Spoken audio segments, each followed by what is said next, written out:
So I was actually going to make a video on a completely separate topic, but I inadvertently got drawn into this discussion between DOS American Atheist and migkillertwo over William Lane Craig, and I felt like I just had to weigh in.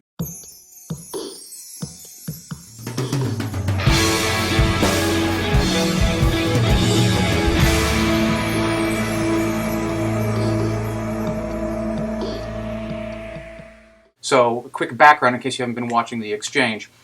William Lane Craig's Kalam cosmological argument has a premise which says the universe began to exist. And Craig was considering an objection which says, well, we can't really be sure about that because we actually don't have any evidence that anything comes into existence at all.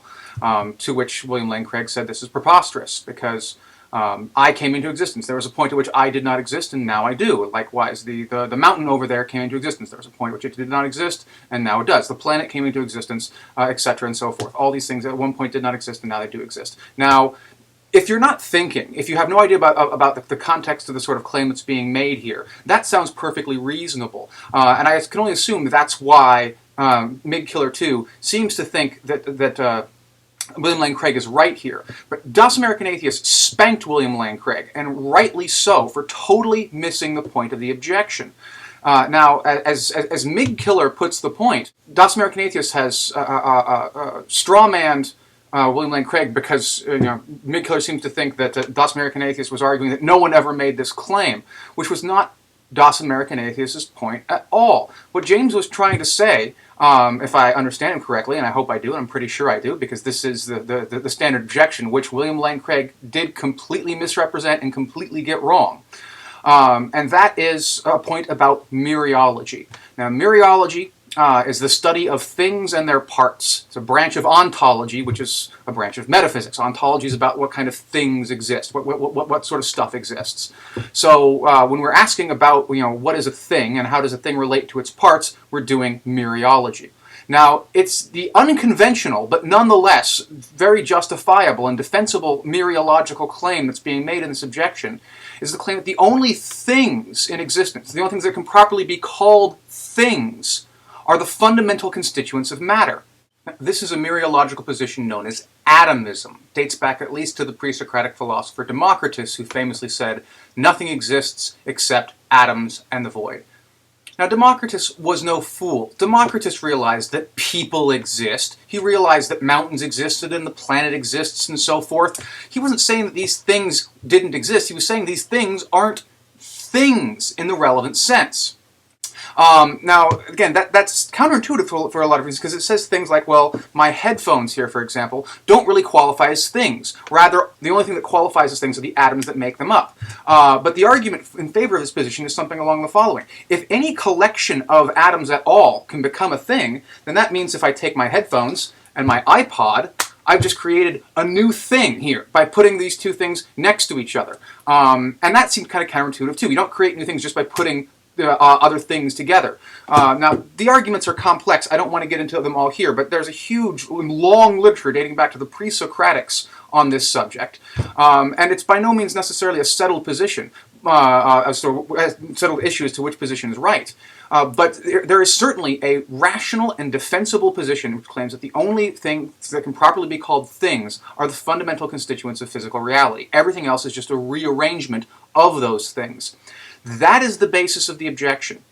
Now, assuming that position is true, assuming that position is correct, then the objection does in fact work against the Kalam cosmological argument. Because we have never seen the fundamental constituents of matter be brought into existence. In fact, we've got some pretty strong evidence in physics that that's actually impossible, at least within the parameters in which we've ever observed anything.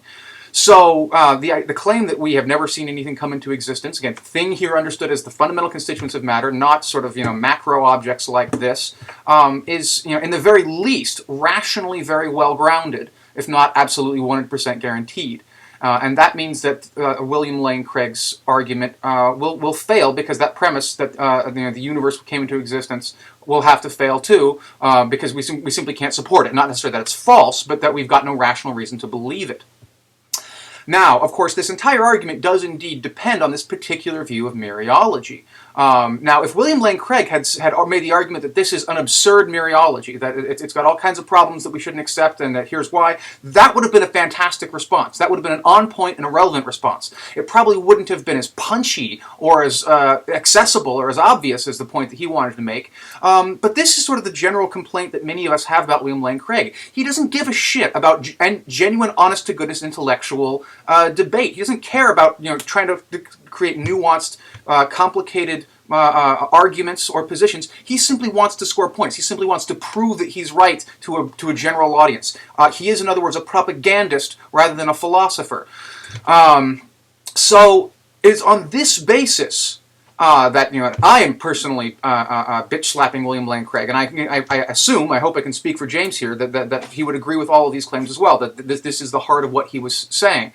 So, if I am correct in that assessment, then Migkiller, you're just fucking wrong, okay? James was right. William Lane Craig is an idiot, or in the very least, he was an idiot when he misrepresented the objection in that way by not understanding the domain of discourse.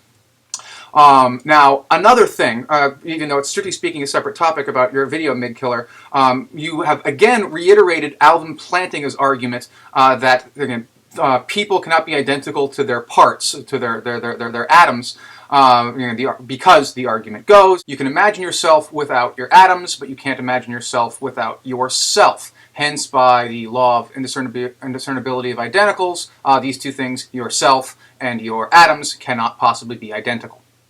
Like I've told you before, this is not Alvin Plantinga's argument.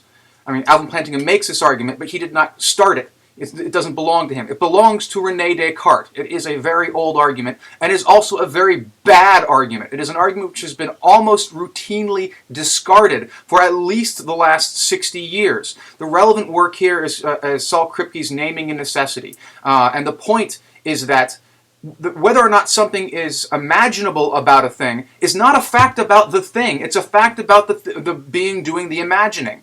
So the fact that I can imagine your body, Migkillers, without those atoms is not a fact about your body.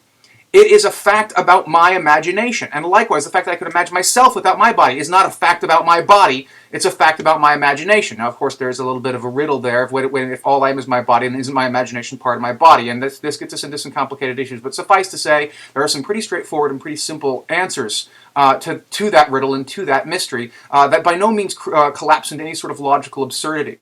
Let me give you what's one of the standard examples in this literature that's arisen out of Kripke's work. This one comes from Hilary Putnam, who says, look, I can imagine a world in which water is not composed of 2 parts of hydrogen and 1 part of oxygen. I can imagine a world in which water is not H2O. I can imagine a substance that shares all the macro properties of water. It looks like water, it tastes like water, it sounds like water. If I put a glass of it in front of you and a glass of actual H2O next to it, you'd never know there were different substances, but it just so happens that this other glass is made up of stuff called XYZ. I can imagine a world in which water is made up of XYZ. But that doesn't mean that it's possible that water isn't H2O. What that means is that I've got a pretty good imagination. It means that I can think about things which are not the case. And I can even think about things which might even be impossible, which cannot possibly be the case. So in short, our imaginations are really miserable guides to what is metaphysically possible, and even what is logically possible. So Alvin Plantinga, you are right, he's made this argument, and he's, frankly, barking up the wrong tree. I have too much respect for Alvin Plantinga to call him a fool. But he's mistaken, and he's really out of touch with the vast majority of thinkers in this area, because this is something which, again, while has spawned a massive philosophical literature, the basic point that I'm making here is fairly uncontroversial. The fact that we can imagine ourselves existing without any kind of physical constitution does not tell us anything at all about what is logically or metaphysically possible about the nature of our own existence.